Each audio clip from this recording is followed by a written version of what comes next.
अब पहले वर्ब को समझते हैं जिससे आपका वाक्य बन के आएगा, ठीक बात है। तो लिखो वर्ब के काइंड्स।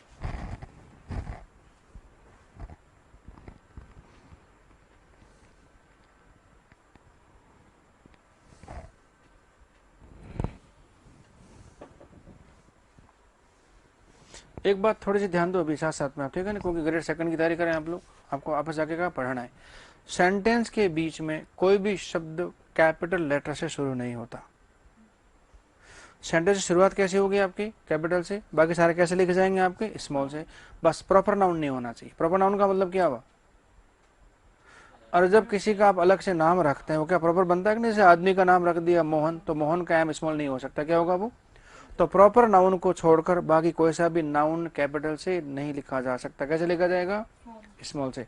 बशर्ते वो वाक्य शुरू करने वाला नहीं होना चाहिए। तो सेंटेंस बिगिनिंग कैसे होती है? हमेशा कैपिटल से, और बीच में आने वाले शब्द कभी कैपिटल से नहीं लिखे जा सकते, एवर नेवर। हाँ, प्रॉपर नाउन होगा तो कैसे लिखना पड़ेगा आपको? कैपिटल से, ठीक बात है। तो ब्रोकन का बी स्मॉल लिखना है, ठीक है ना, ये पता होना बेहद जरूरी है। एग्जाम में आ सकता है, सिलेबस में तो नहीं है, लेकिन एक आ गया ना पंक्चुएशन मार्क की कहाँ प्रॉब्लम है, तो सब कुछ आने के बाद भी क्या मामला गड़बड़ हो सकता है, ठीक बात है। तो देखिए क्या करते हैं, वर्ब के काइंड्स की बात करते हैं। वर्ब दो तरह की होगी हमारे पास यहाँ पे, कौन कौन सी?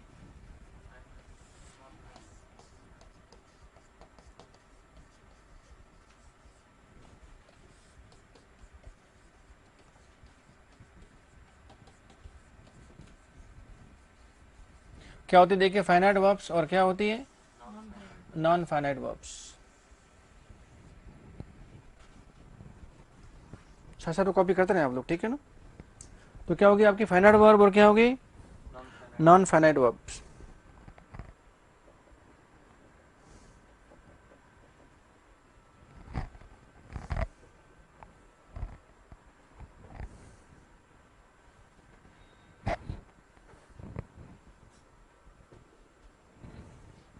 ठीक है, अब हेडिंग डाल दो किसका? फाइनाइट वर्ब का।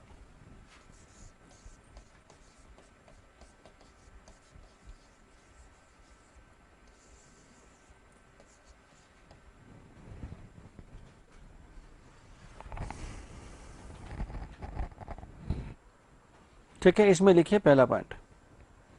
तो लेकिन जिन क्रियाओं के अपने टेंस होते हैं,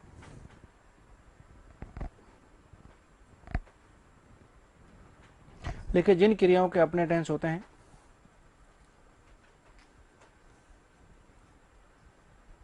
जिन क्रियाओं के अपने टेंस होते हैं वे क्रियाएं फाइनाइट वर्ब्स कहलाती हैं।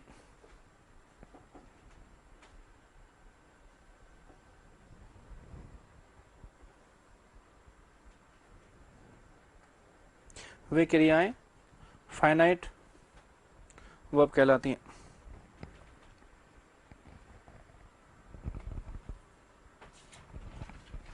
अब टेंस कौन सा होता है पता है ना? तो कभी कैसा हो सकता है? प्रेजेंट। कभी कैसा हो सकता है? पास्ट। कभी कैसा हो सकता है? फ्यूचर। अभी समझेंगे इस फ्यूचर को, ठीक बात है। तो इनमें से कोई भी टेंस हो सकता है, किसका? क्रिया का। तो जिस क्रिया का अपना टेंस है वो क्रिया क्या करेगी आपकी? फाइनाइट वर्ब कहलाएगी, ठीक बात है। फिर लिखे दूसरा पॉइंट। तो लेकिन फाइनाइट वर्ब का अपना सब्जेक्ट होता है, लेकिन फाइनाइट वर्ब का अपना सब्जेक्ट होता है।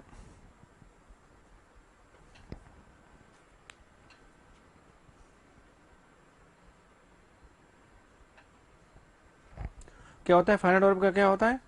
इसका मतलब फाइनाइट वर्ब बिना सब्जेक्ट के यूज हो सकती ही नहीं। चाहो तो लिख लो इसको ब्रैकेट में। तो लिखे फाइनाइट वर्ब बिना सब्जेक्ट के यूज नहीं हो सकती।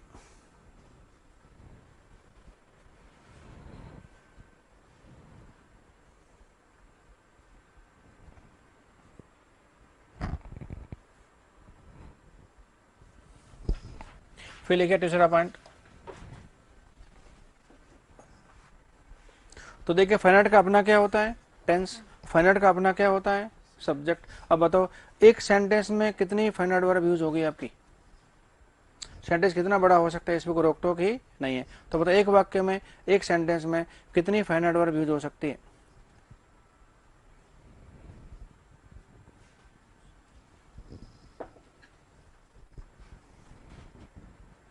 सेंटेंस की लंबाई देखने की जरूरत नहीं है, सेंटेंस कितना भी बड़ा हो सकता है, बस उसमें कंजंक्शन नहीं होना चाहिए। तो वाक्य एक है, कितने वर्ब होगी इसमें फाइनाइट? अरे एक ही होगी भाई साहब। इसका मतलब एक सेंटेंस में एक ही फाइनाइट वर्ब यूज हो सकती है। एक का मतलब सिर्फ एक। लिखिए अगला पॉइंट, अभी जस्टिफाई करेंगे इसको, ठीक बात है। तो लिखिए एक सेंटेंस में, लिखिए एक सेंटेंस में एक ही फाइनाइट वर्ब यूज हो सकती है।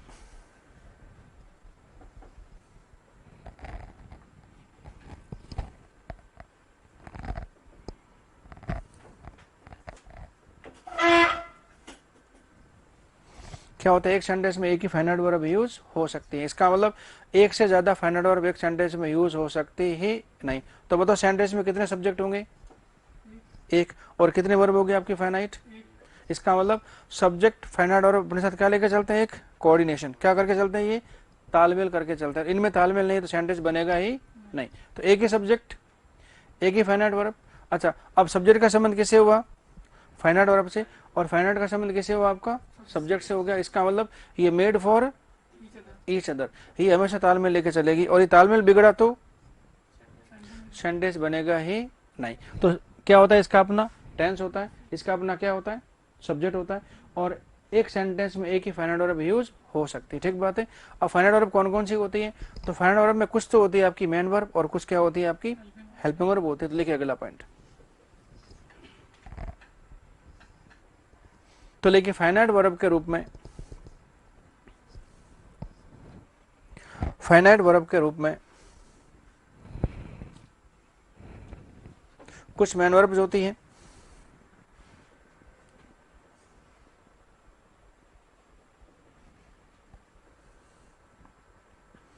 फाइनाइट वर्ब के रूप में कुछ मेन वर्ब्स होती हैं तथा कुछ हेल्पिंग वर्ब्स होती हैं।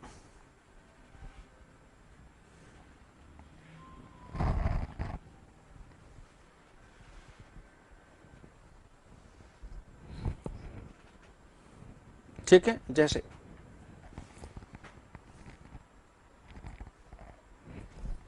अब देखिए मैं लिस्ट आउट करता हूं। यहाँ पे देखिए मेन वर्ब को आप जरा देखना।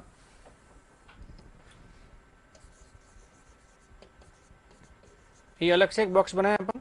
अब देखिए मेन वर्ब के फॉर्म्स कितने होते हैं भाई?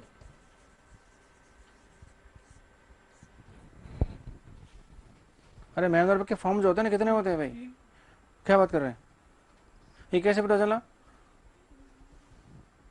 अरे किसी भी मेन वर्ब के 5 फॉर्म्स होते हैं, ना कि 3। हमने 3 बनाने कहां से याद कर लिए? फर्स्ट, सेकंड और थर्ड। कितने होते हैं? 5 फॉर्म्स होती किसी मेन वर्ब। कौन कौन सी होती है जरा देखिए? क्या होती है आपकी? First verb. अरे होती है कि नहीं होती है? फिर क्या होती है? First verb. किसके साथ? एस और एस के साथ। फिर कौन सी होती है? Second verb. फिर कौन सी होती है?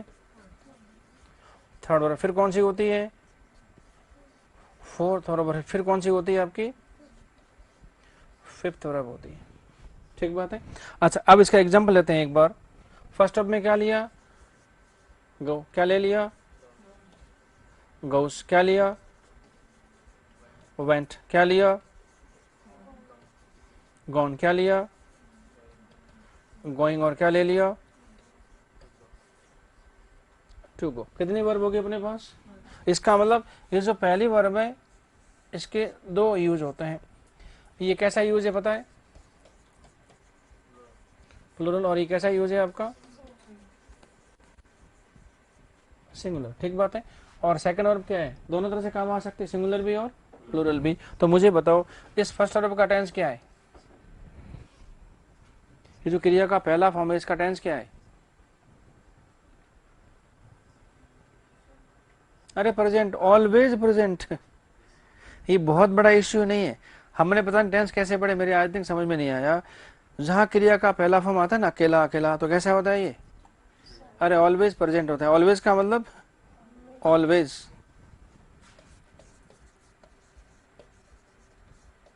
अच्छा, फर्स्ट में क्या होता है? एस और एस। तो इसका टेंस क्या होता है? ऑलवेज प्रेजेंट होता है। ऑलवेज का मतलब ऑलवेज, हमेशा। अभी देख लेंगे। लेकिन अभी इसका तो देखें एक बार।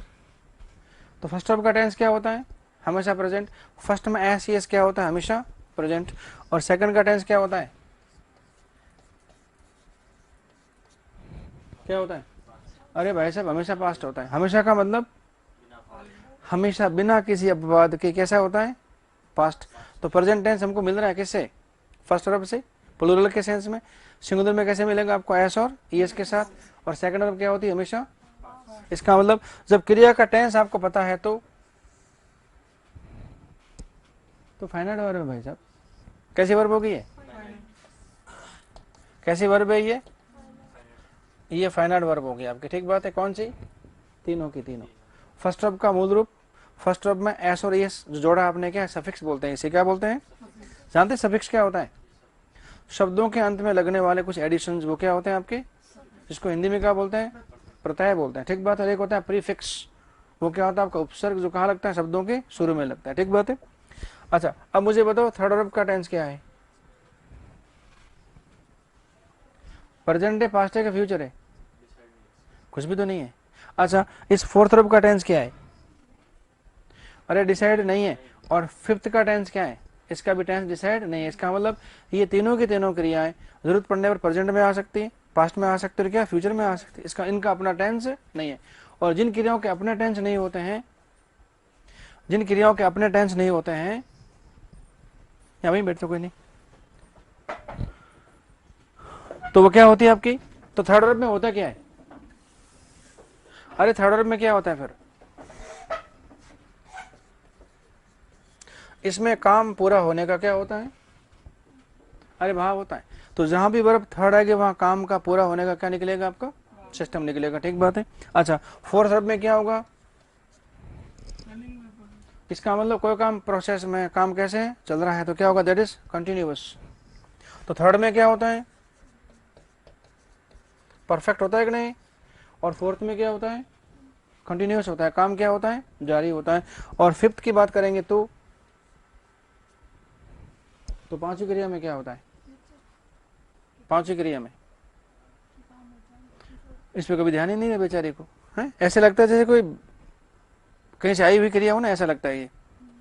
अच्छा, पांचवी क्रिया का टेंस तो कुछ भी नहीं होता है, क्योंकि प्रेजेंट में आ सकती है, पास्ट में आ सकती है, और फ्यूचर में भी आ सकती है आपके। ठीक बात है। तो इसमें होता है क्या पांचवी क्रिया में?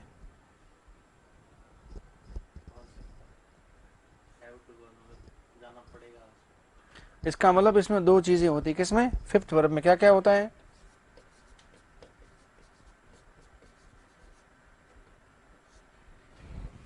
क्या होता है? इंटेंशन। का मतलब क्या होता है? काम करने का इरादा, काम करने की नीयत बन के आती। किसमें?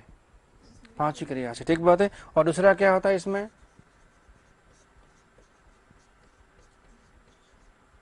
क्या होता है?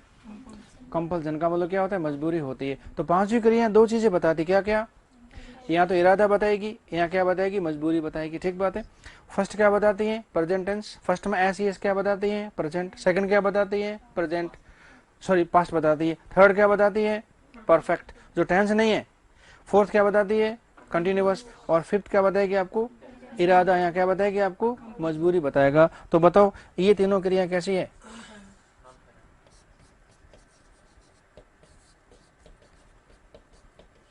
ये क्या होगी आपकी? नॉन फाइनाइट वर्ब्स होगी। तो अपन क्या डिस्कस कर रहे हैं?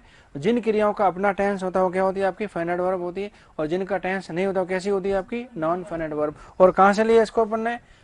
मेन वर्ब के टुकड़े की। कितने? 5। इसका मतलब मेन वर्ब में तीन वर्ब कैसी होगी आपकी? पहली के दो रूप, और सेकंड कैसे हो गया आपके? Finite verb. और ये तीनों क्या होगी आपकी? नॉन फाइनाइट वर्ब हो गई। ठीक बात है। ये टेंस नहीं है, एस्पेक्ट है। ये टेंस नहीं है। अच्छा से बोलते हैं कि इज गोइंग। अब ऐसे इज क्या है? प्रेजेंट। और गोइंग क्या है? हाँ, ये कॉन्टिन्यूस क्या आपकी? एस्पेक्ट है। तो दो चीज, टेंस और क्या होते हैं? एस्पेक्ट। टेंस का मतलब क्या? टाइम बताएगा। एस्पेक्ट क्या बताएगा? कार्य पूरा होने की अवस्था, काम जारी होने की अवस्था, काम इरादा है, काम में क्या आपकी? मजबूरी है। ठीक बात है। तो इज गोइंग से क्या हुआ? प्रेजेंट का कंटिन्यूस। और वॉज गोइंग कर दिया तो अरे वॉज से क्या हो गया आपका? पास। फोर्थ में क्या है? कंटिन्यूटी होगी ना, तो क्या बना? पास्ट का कंटिन्यूस। और विल बी गोइंग बोल दिया तो इसका मतलब गोइंग का अपना टेंस तो है नहीं बेचारे का, तो फोर्थ वर्ब का अपना टेंस नहीं होता, वो किसी भी टेंस में आ सकती है। इस तरह से थर्ड वर्ब का अपना को टेंस नहीं होता है और फिफ्थ वर्ब का भी अपना को टेंस नहीं होता है। और जिनका टेंस नहीं होता क्या होती है आपकी? नॉन फाइनाइट वर्ब होती है। तो ये कहां से निकाली अपने? मेन वर्ब में से। ठीक बात है। अब इसको और थोड़ा सा हल्का बनाता हूं मैं आपको। ठीक बात है। अच्छा मुझे बताओ, पहले काम हुआ है पहले क्रियाएं बनी? पहले क्रिया बनी। देख लो एक बार आप, जवाब देने से पहले, पहले काम हुए या पहले क्रियाएं बनी? पहले काम हुआ फिर क्रिया बनी। हाँ, इसका मतलब पहले काम हुआ है भाई। ठीक है, अब इसको जस्टिफाई करते हैं। एक बार अपन जाते हैं कहीं पीछे, है हमारे ग्रैंड पा के ग्रैंड पा के ग्रैंड पा, कोई तो होंगे ना भाई, भले बंदर ही हो अरे कोई तो था ना भाई, था ना। और कहते हैं कि बंदर क्या हो गए धीरे धीरे, अरे इंसान बन गया ना भाई। तो हम कहीं पहले बंदर थे, अब क्या हो गए? लेकिन आज जो बंदर दिख रहे वो इंसान क्यों नहीं हुए भाई? बंदर इंसान हो गया तो आज भी तो बंदर दिखते हैं आपको पेड़ों पे, क्या उनमें परिवर्तन नहीं आया? इसका ये वाली थ्योरी कैसी है? गड़बड़ है कहीं ना कहीं। इंसान बंदर से कभी नहीं, इंसान इंसान ही था। अब वो छोटा था बड़ा था अलग बात है बाकी थ्योरी है कैसी? गड़बड़। तो एक बार क्या करते हैं अपन, पीछे जाते। पहले हमेशा काम हुआ है, क्योंकि पहले भाषाएं नहीं थी, पहले सिर्फ काम होते थे। अच्छा आज से सैकड़ों साल पहले करते थे, भाषा कहाँ थी? अरे भाषा तो अब बन के आई मॉडर्न टाइम में ना पूरी तरह से, पहले भाषा नहीं थी, पहले वैसे इशारों में काम होते थे आपके ना। तो बात करें जरा पीछे जाके एक बार, तो हम क्या कर रहे हैं? वर्ब को बनाने की कोशिश कर रहे हैं। किसको देखकर? ग्रैंडपा के ग्रैंडपा को देखकर। तो हमने उन पर नजर रखी, तो हमें नजर आया ग्रैंडपा कुछ काम करते। कैसे?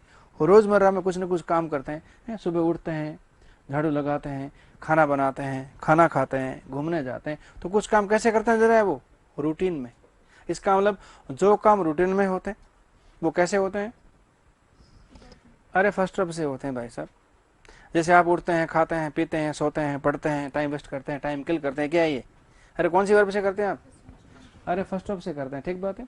अच्छा फिर हमने देखा तो एक दिन काम करते बाबूजी हमको नजर आ गए तो काम क्या हो गया? कंटिन्यूस हो गया। तो हमने वर्ब कौन सी बना दी? कंटिन्यूस। तो जो काम रोजमर्रा में होते हैं उसके लिए कौन सी वर्ब डिसाइड की हमने? क्रिया का पहला फॉर्म। ठीक बात है। उसको दो कैटेगरी में ले लिया, सिंगुलर और प्लूरल। एक करता है तो सिंगुलर सेंस में और ज्यादा करेंगे तो प्लूरल सेंस में। ठीक बात है। तो रोजमर्रा काम कैसे होते हैं? फर्स्ट वर्ब से होते हैं, क्रिया का पहला फॉर्म से होते हैं।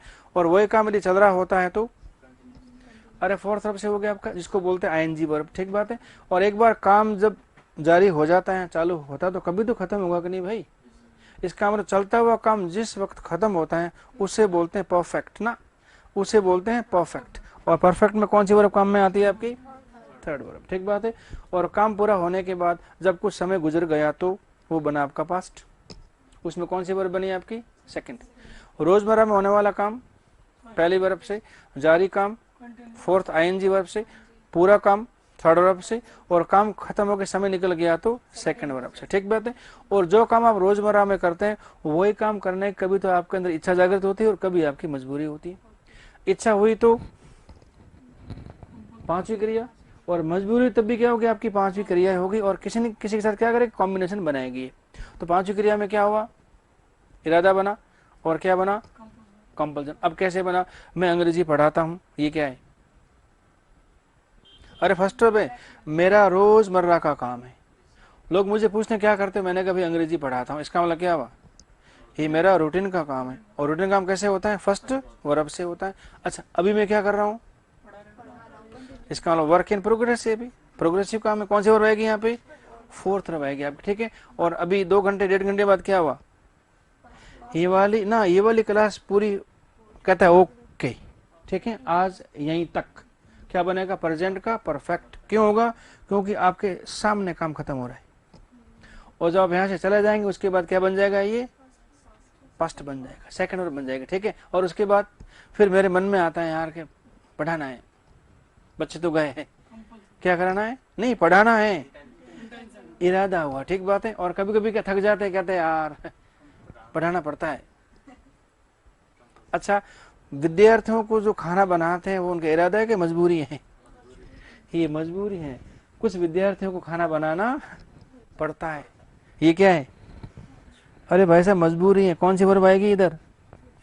ये फिफ्थ वर्ब आएगी कहीं ना कहीं आपकी। ठीक बात है। और कई बार खाना बनाने की बड़ी इच्छा होती है कि चलो यार क्या करते हैं, खाना बनाए मिलकर, तो हमें खाना बनाना है, तो क्या बनाइए, अरे इरादा हो गया आपका, ठीक बात है। तो रोजमर्रा में होने वाला काम पहली वर्ब से, जारी काम फोर्थ वर्ब से, पूरा काम थर्ड वर्ब से, समय निकल गया तो सेकंड वर्ब से, और इरादा मजबूरी है तो फिफ्थ वर्ब से होगा। तो इसमें दो कैटेगरी होगी, फाइनाइट और नॉन फाइनाइट। जिनसे टेंस का पता चलता है फाइनाइट, जिनसे टेंस का पता नहीं चलता क्या होगी आपकी, नॉन फाइनाइट। तो अब इसे एक बार कॉपी करें। तो फाइनाइट कौन कौन सी होगी हमारे पास, गो, कौन सी हो गई, ये गो नहीं है, गौ इट्स गो, हाँ इट्स गो फोनेटिक्स में। अब इसे थोड़ा थोड़ा सीखना शुरू कर दो तो फोनेटिक्स आपके लिए इजी हो जाएगी। तो देखिए कोई से भी वर्ब हो उसका पैटर्न इस तरह से बन के आएगा आपका फॉर्म्स के रूप में, ठीक बात है। जिसमें तीन क्या होगी आपकी फाइनाइट, और तीन ही क्या होगी आपकी नॉन फाइनाइट। नॉन फाइनाइट कौन सी हो गई, थर्ड फोर्थ और फिफ्थ, और फर्स्ट के दो फॉर्म सिंगुलर और प्लूरल, और सेकंड वर्ब ये क्या होगी आपकी फाइनाइट वर्ब होगी, जिनका अपना क्या होता है टेंस। और टेंस वाली क्रिया बिना सब्जेक्ट के यूज हो सकती ही नहीं, और फिर भी हो रही है तो कहीं ना कहीं प्रॉब्लम है सेंटेंस में।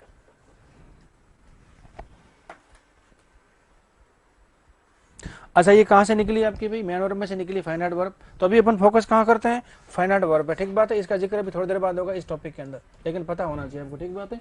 अब फाइनाइट वर्ब कहां से निकलेगी, तो जितनी भी आपकी हेल्पिंग वर्ब है सारी की सारी क्या होती है, जितनी भी हेल्पिंग वर्ब होती है सारी क्या होती है आपकी फाइनाइट वर्ब होती है। तो बताओ हेल्पिंग वर्ब कितनी होती है टोटल इंग्लिश में, प्रश्न आ चुका ग्रेड सेकंड में। हाँ हेल्पिंग वर्ब कितनी होती है टोटल, 24। कितनी होती है 24। कहाँ से निकलेगी, तो उनका कहीं ना कहीं ओरिजिन होता है, उनका पेरेंटल स्टेटस भी है वो कहीं से निकलेगी। तो कहाँ से निकलेगी, तो अब लिखिए